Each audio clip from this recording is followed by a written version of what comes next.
Hey, so the reason why I'm doing this video, this morning I heard a person say to me, as I'm listening to a motivational speaking, that it's okay to work for free and volunteer your time.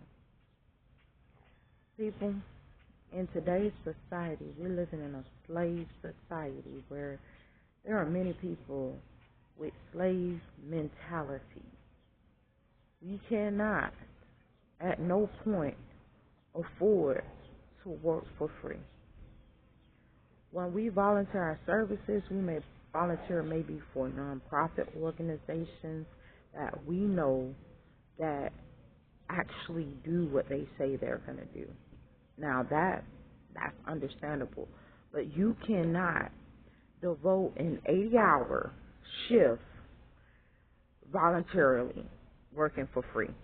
It's not going to work for you.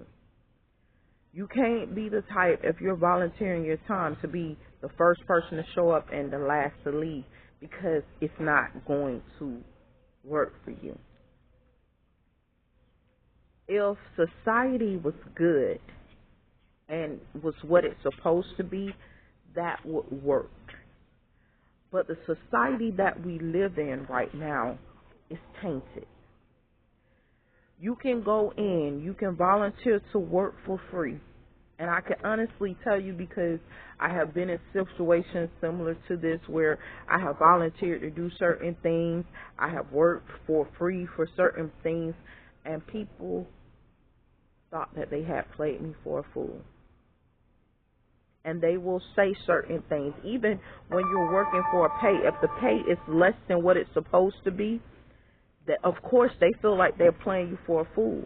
We're dealing with that every day right now in our current society, where people are looking at us and saying, hey, we're playing a lot of people for a fool. We don't want to pay them the minimum wage balance. We don't want to pay them certain wages that they should be able to receive from us. So of course they're bragging, boasting, and everything, especially with the rent that is maybe $16 an hour. So if it costs you, they're paying you $16 an hour and rent is $1,600. There's no way you can make rent and survive as well. We have to look at the realization of this society that we live in. And at this time, we cannot afford to work for free. I started several corporations. Starting these corporations, the first thing I realized that you go up under attack by starting the corporation to begin with. The attack is that, first of all, we weren't prepped or primed to start the corporation to begin with. We were out of alignment with God.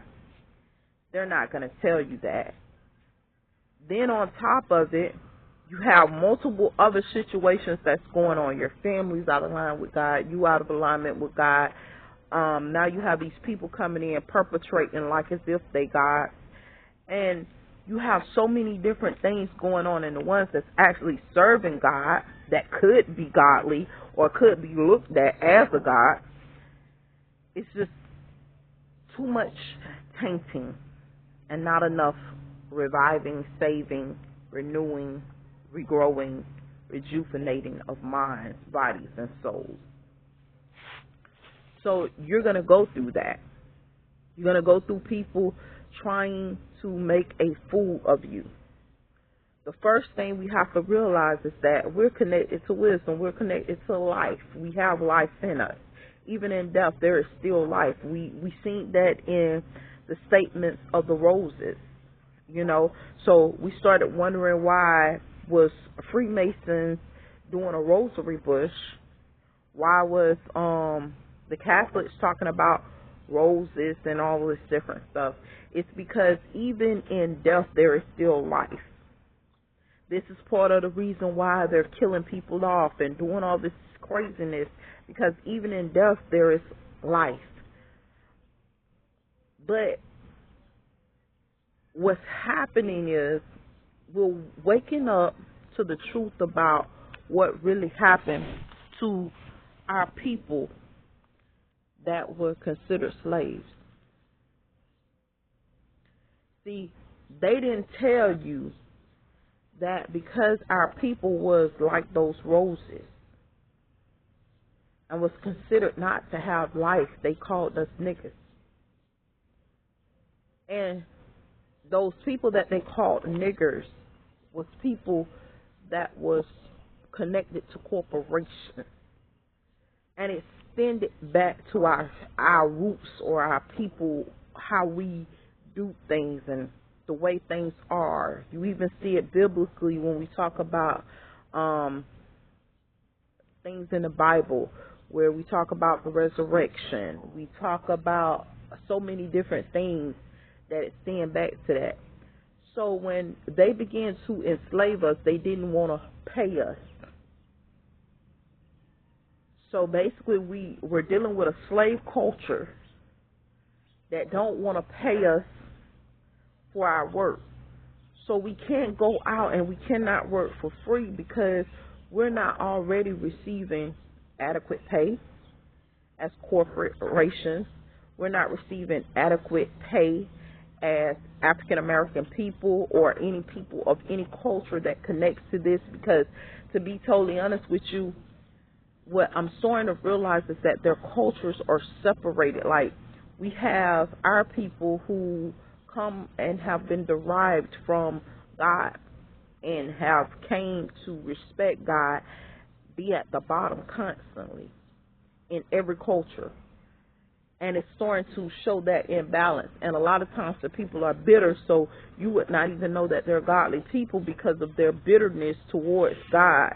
Because people that's pretending to be godly people have taken over the place. So no, you cannot work for free. People are going to get mad with you when you tell them, I can't work for free. Why? Because my people have already been enslaved and we're not trying to go back through that again. We're not trying to go back through that again. Remind you, our people were known for making bricks and building empires. We were already known for building these empires that you see. The moment that they see we can build empires, they come to enslave us under them, because they know that we are the architects. We are the masons. We are those that build and can make society, the system, everything better. Now, I'm not saying I'm Freemason. I'm not saying that I'm Mason like the ones that you see out here. What I am saying is that we have in us the skills as architects, as builders, as people of God, because that's what I consider myself, a builder. Being builders, we have this ability in us, but we are that stone that the builder refused. And the reason why we're that stone, because some of us have been sitting like roses for far too long without even growing a bush, with no growth at all. And the hope for them is to keep us this way. So we, instead of being kept that way, with whatever little they give us, we work it. That's why we can't work for free. It'll come a time where we maybe can work for free and you can do all this different charity work that we really want to do, but we can't right now. I sat up there, I opened up, like I said, a non-profit corporation. I went to school, I learned how to write grants. I did all this different stuff, prepping myself for my corporation. Can I tell you that I'm years in and still haven't seen results?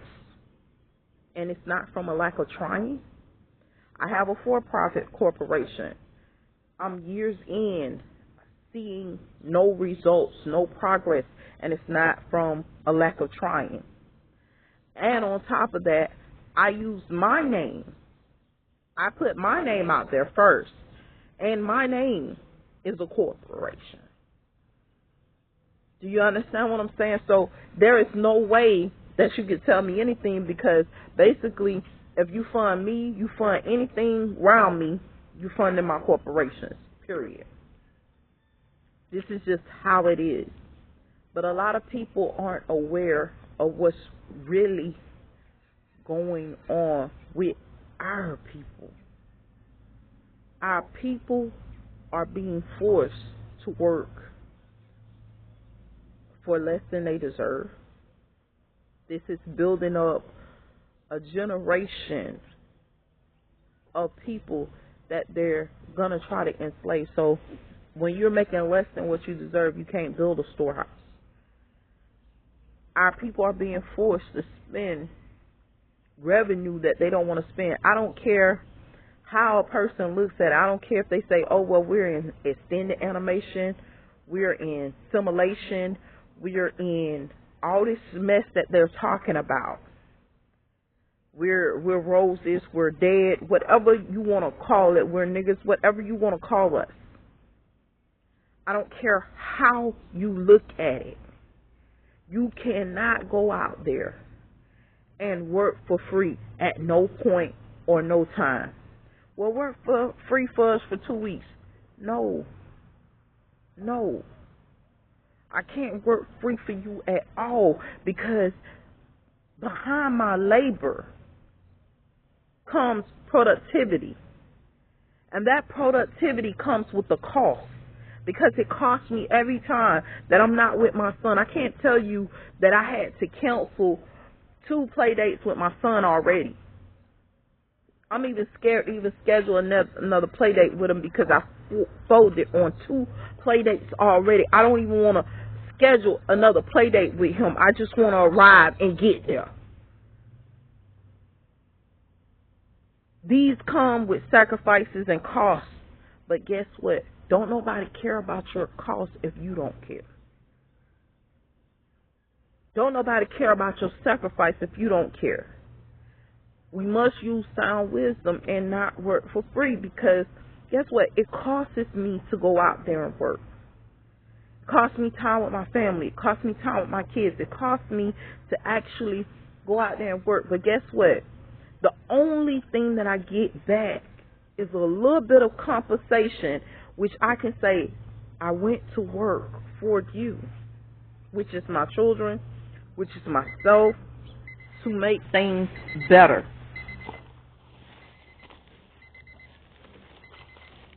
I listened to a motivational speaker. The motivational speaker said they hired the man as a manager who went into work and worked for these people for free. They hired him as a manager. And that was as soon as an opening position became available. Trust me, we have used their guidance. We have used their wisdom and actually went into work, volunteered, and everything. And I'm going to be real with you. As soon as a manager position becomes available, we're overlooked. And that's with compensation and without it. So I don't want my people getting the wrong perspective of things, thinking, okay, well, because I did everything that I was supposed to do, that money's going to come, they're going to respect us, we're going to have money, we're going to be good. No, you're not. They ain't going to tell it to you like that. I'm going to tell it to you like that. No, you're not. If you go in and you work for free, they're going to open up 10 more manager positions. And they're going to try to find 10 more people like you. And they're going to look at you and say, because you work for free, we're going to program and compel 10 more people to have to work for free because of you. That's part of the reason why, even with me now, I sit up here. I have this personality where I sit up here and I'm going to tell you as clear as day. I tell people quick, I cannot forgive you. That's something you're going to have to take up with God. And they can't understand why I say it like that. That's something you have to bring fruit worthy of repentance and take it to God. What this means is this. I'm not going to forgive you, but show me that you're sorry. Bring fruit worthy of repentance. Show me that you're sorry. And guess what? You can take that up with God, because it's a million more people that you offended besides me, that went through besides me. But if you're bringing fruit worthy of repentance, that means you're not doing that mess. You're going to heal a whole bunch of people that you did wrong to, and God can forgive you. But I'm not going to do it because my forgiveness is going to make 1 million people forgive you, and you ain't even sorry. And you don't have a care to be sorry. So knowing what I know now, I tell people this all the time. I really have to build what I'm supposed to build, do what I'm supposed to do, but I'm not going to be out here working for free, having no fruits for my labor, having no productivity for my labor because I chose to work for someone for free. This is not my company. This is not my organization. This is not my business. Because the moment I start doing that, I done enslaved a whole bunch of people that's under me. Please be smart in y'all decision making. Do not get out here and work for free. Do not get out here doing stuff for free. Know that you need to be paid. Hopefully these words encourage you. Stay blessed.